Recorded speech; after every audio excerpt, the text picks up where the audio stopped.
Our society is built on democracy, where people think they have free will to choose for themselves, but are subjugated to immense amounts of programming redefining our values and ethical principles.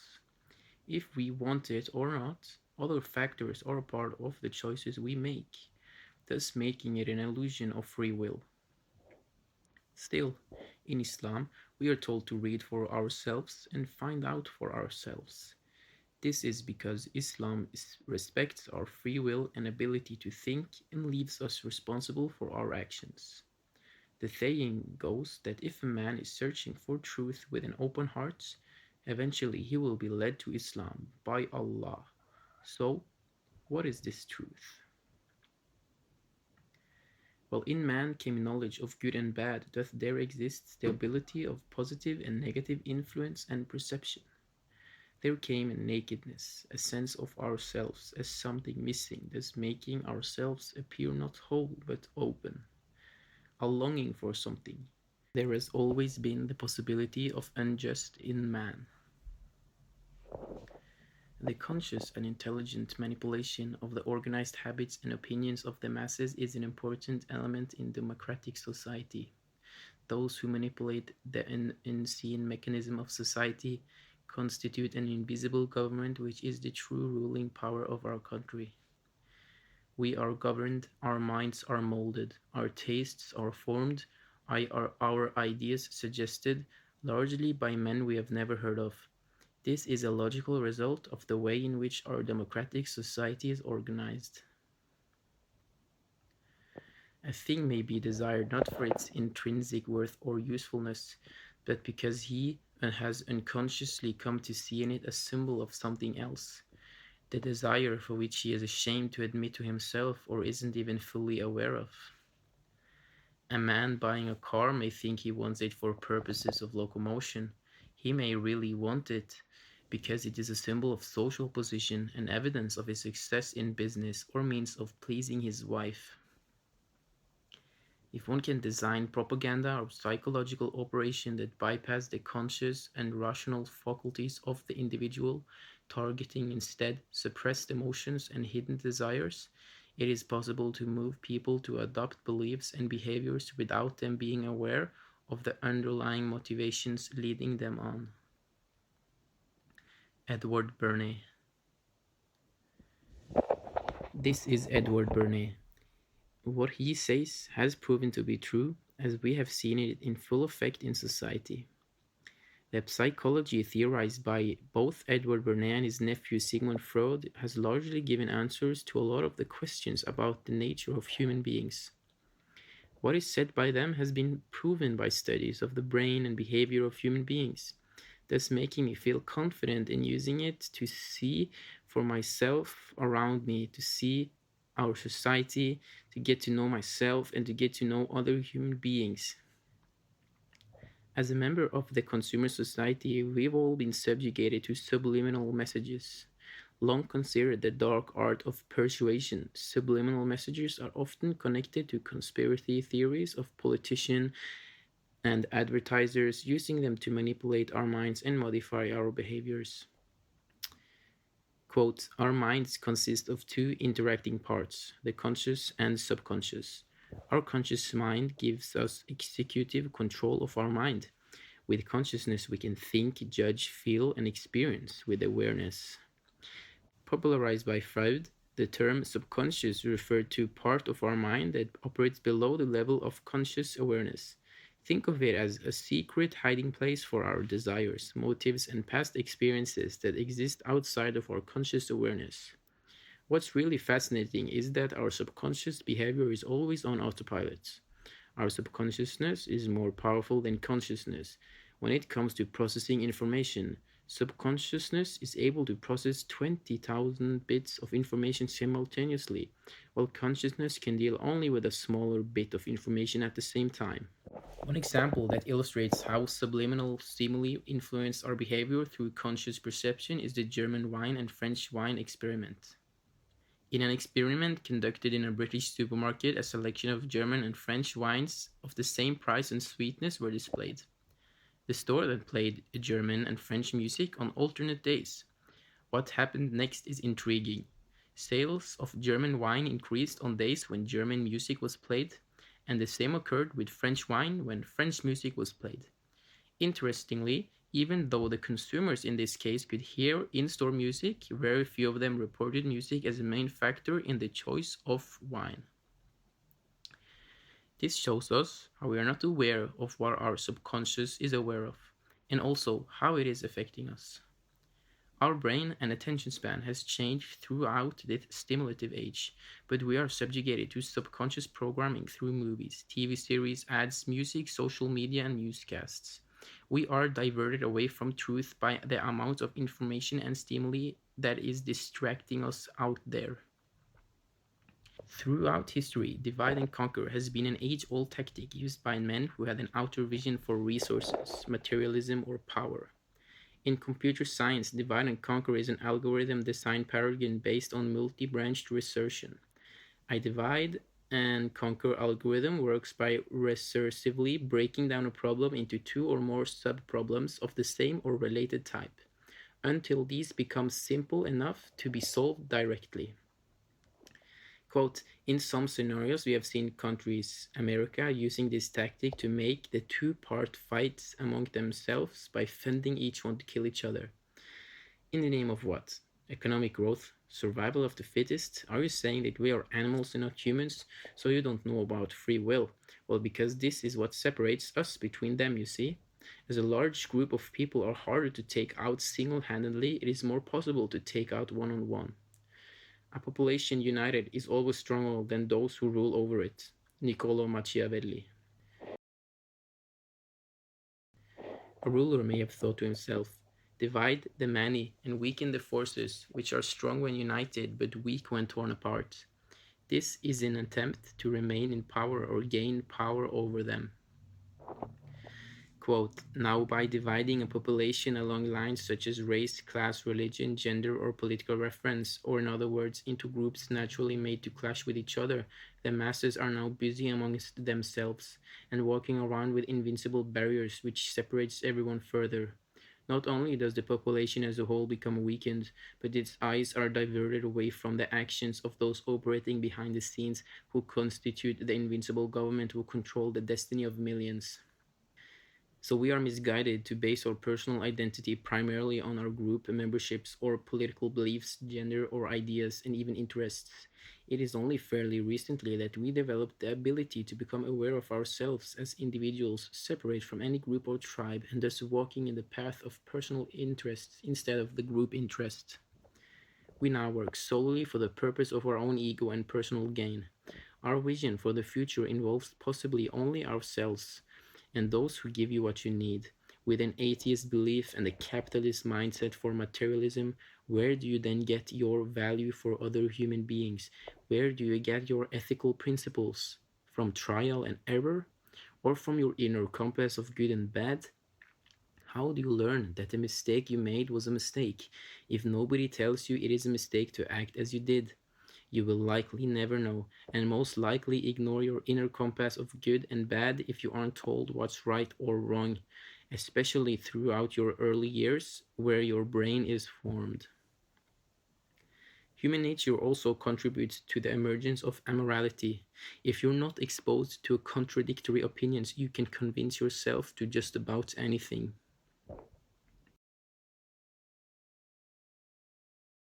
Dehumanization.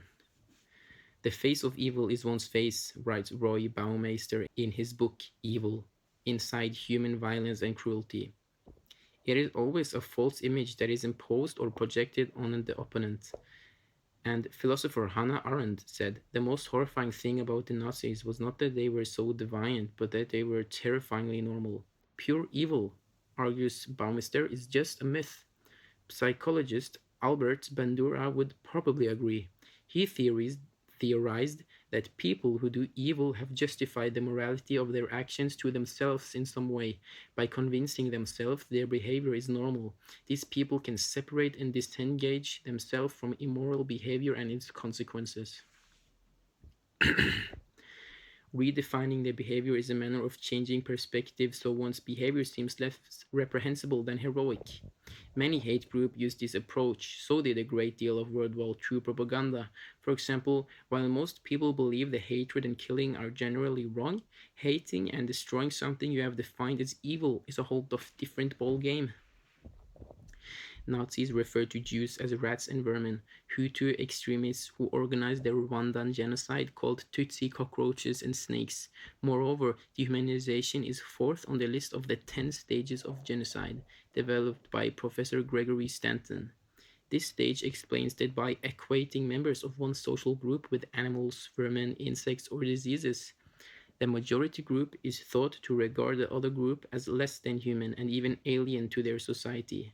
They are indoctrinated to believe that we are better off without them. Dehumanization refers to the act of perceiving victimized subgroups as not completely human. Psychologists distinguish between two types of non humanness: one that denies uniquely human attributes to others by comparing them to animals, the kind considered here, and one that denies human nature to others by comparing them to objects, also known as objectification, and commonly applied, at least in our society, to women. More recently, social neuroscience provides evidence that dehumanization has cognitive relates. When people associate others with animals and objects, brain regions implicated in normal social cognition fail to activate. But this leads to the question, increasingly common in research on dehumanizing propaganda and its impact on genocide, of just how exactly dehumanization discourse enters in the brain and body and reforms social perception. While it is true that genocidal governments and other governments bent on normalizing state violence, for example, the United States during slavery, promoted images of unwanted population as animals and objects. Dehumanization is a mental loophole that let us harm other people.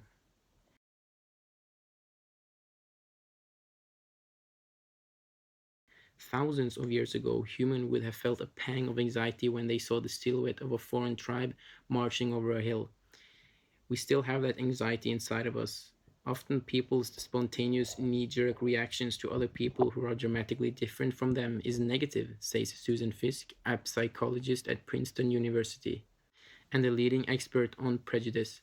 This is especially true when we have quick, minimal exposure to them, as we do today via the media. These thin slices activate the us versus them conflict encoded in our minds since the dawn of humanity. This dehumanization affects the brain, in which can be looked upon as reprogramming, even hacking. You see, a brain will always be influenced by the input information, and as long as it's stimulated, you are still alive. And as long as humans are alive, they will always be subject to error and corruption. Because man forgets and needs a way, a path to remind himself of what? The right way? What is the right way, and where can one find it? Now, if our brains are so fragile and can so easily be misguided to evil, then where can salvation be found? Every act and word on paper can form your perceptions. Where can human beings find the truth? And where can human beings find stability so that evil does not get a hold of you? Has God really sent revelation to humans seeking to guide them from evil, from corruption? Perhaps the evil and corruption spoken about in the holy books exists. Perhaps there is hope and perhaps there is guidance in this world to humans who are true to themselves. The scandalous dehumanization we have seen in history is a reform in social perception, as the person doesn't think it is good to kill people, it thinks differently about rats, snakes, or cockroaches. When people associate others with animals and or objects, brain regions implicated in normal social cognition fail to activate. It also becomes a sort of justification. The use of language and association which society gives us are forming our brains to that extent that we can do things we normally wouldn't do. People mimic what they see others do, especially at a young age where we have desires to be a part of or fit into society. We also justify actions because others have done it before us. Well, they started it, so now we can also do it. If you mimic others in bad actions, you become equal with them regardless of who started it. The answer is quite obvious, as the problem stated in this video correlates to the psychology of human beings, proving that there are signs of evil in mankind, or in better words, there is immense possibility of corruption in man. Why corruption? Because the problem stated came from outside.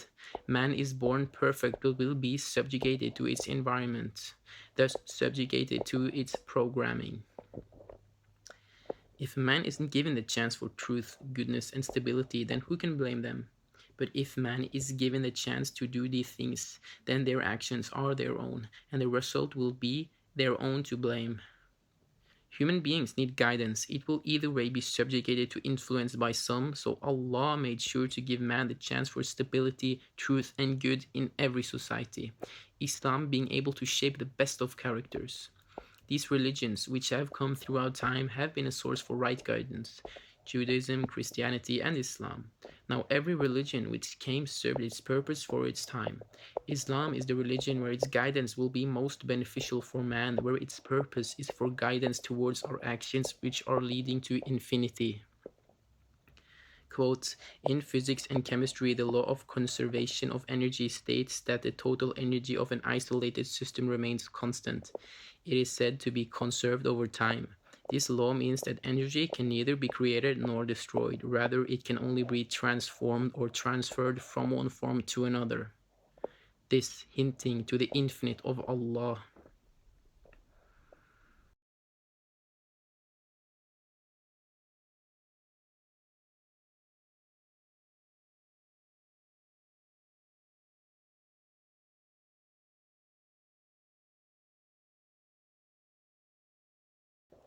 In Islam, it is important to follow in the footsteps of Prophet Muhammad, peace be upon him, and his family. It is important to learn from all the prophets and stories of the holy books leading back to Judaism. Allah decided Muhammad to be prophet after Isa, Jesus, peace be upon him, and his family. The Prophet Muhammad was a man of divine revelation, paving the way for humans to come as a perfect example of life. He was the walking Quran, as the whole book was given to him by the angel Gabriel. He was there, and hence religion is based on the Prophet's religion. This was what to follow. Still believing in the same prophets as the Jews, meaning they were on the same theme, but including the Prophet Muhammad, peace be upon him. In Muhammad's rule, the worshippers of Allah, meaning also the Jews and the Muslims in the city, made a contract about defending the city against sieges together, living in coexistence under Muhammad's rule, defending one another, both worshippers of Allah. This was Muhammad's intention. So Muhammad's peace be upon him is the example to follow, the path to salvation, as there has been many other. With him comes final truth, and as you see, with him comes coexistence. In the Quran, which is the composition of Allah's revelation to Muhammad through Gabriel, there are verses which refer to certain human beings as animals, apes and pigs. These refer to people who did wrong, evil, and or transgressed.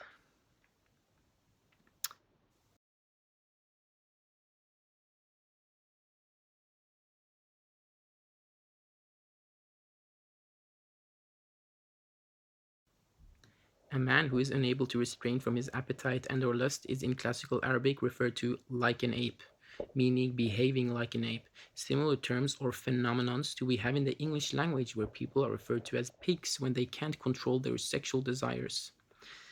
For the Quranic verse referring to people as apes or pigs, the metaphorical explanation according to the use of term could better be: Allah will turn them into people who transgress, turn them into transgressors, turn them into people who couldn't control their desires, lusts, appetites, or turn them into people in search of worldly gain.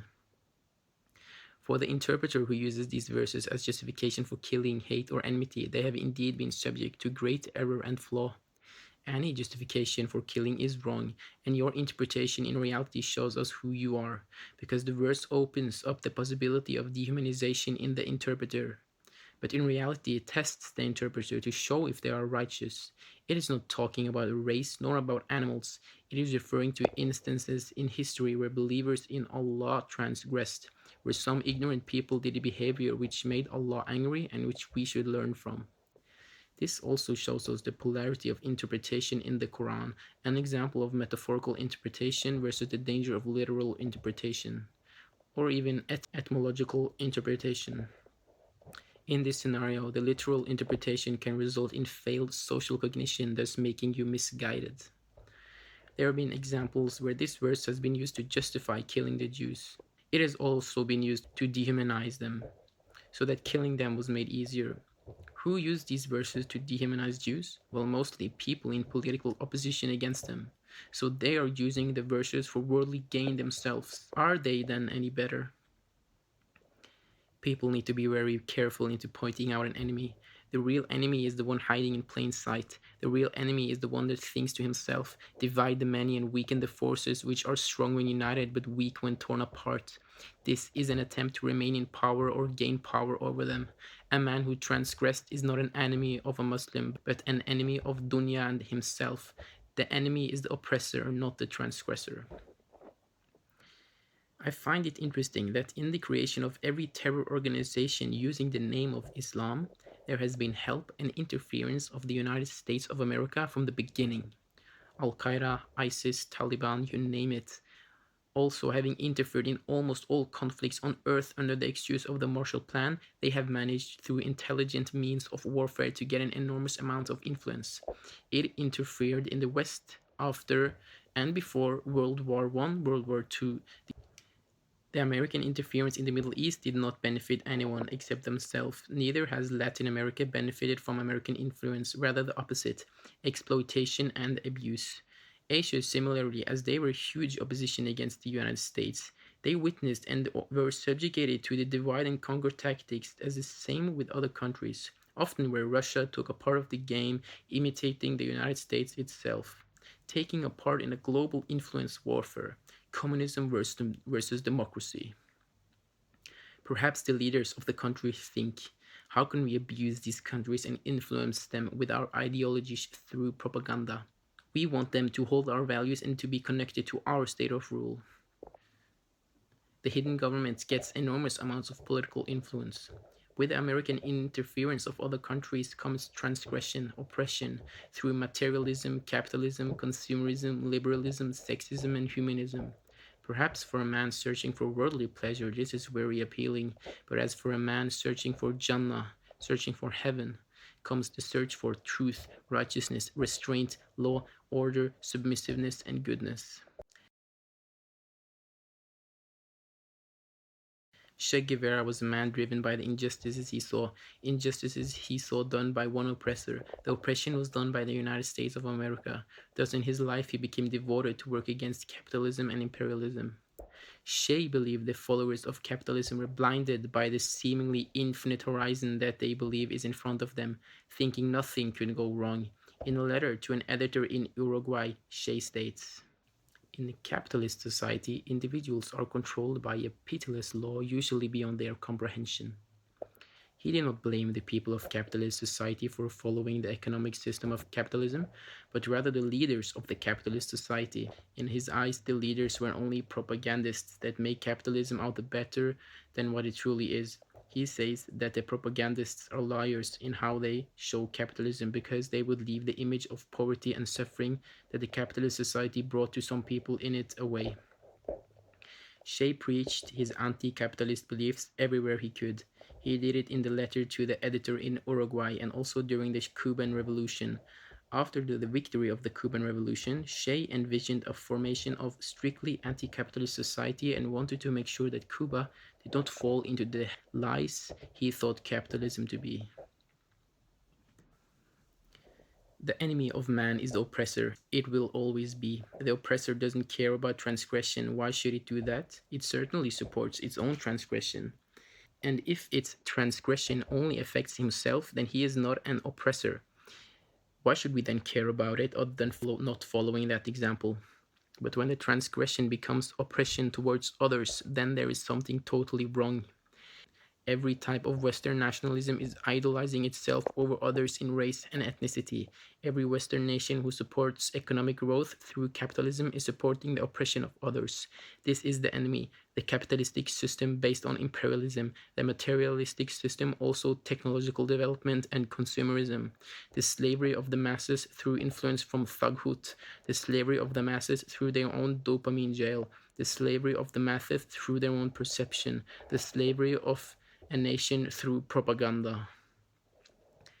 These are the real enemy, not individuals nor countries themselves.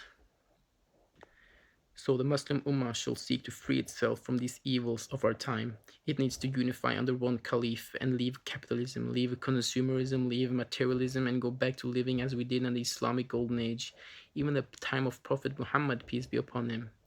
Today, Islamic countries are following in the footsteps of the West, mimicking their actions. Nothing else than Islam can help. No one else than Allah can provide. No guidance other than that of Muhammad's peace be upon him will actually be proven to in our times and the hereafter be of infinite benefit.